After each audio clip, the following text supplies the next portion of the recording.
सदगुरु भगवान जी की भजन हम पेश कर रहे हैं। हमें विश्वास है, आशा है कि आप लोग पसंद करेंगे। कहना बा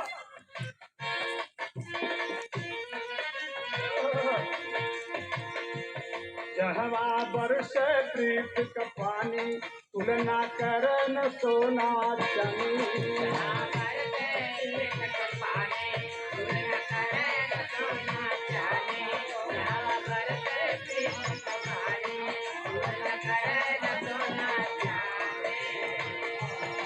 हवा बरस प्रीत का पानी, तुलना करन सोना चांदी।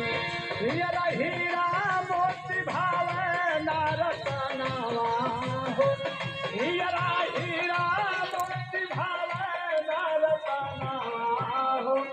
सुखवा मिले जहाँ स्वामी के चरनावा हो।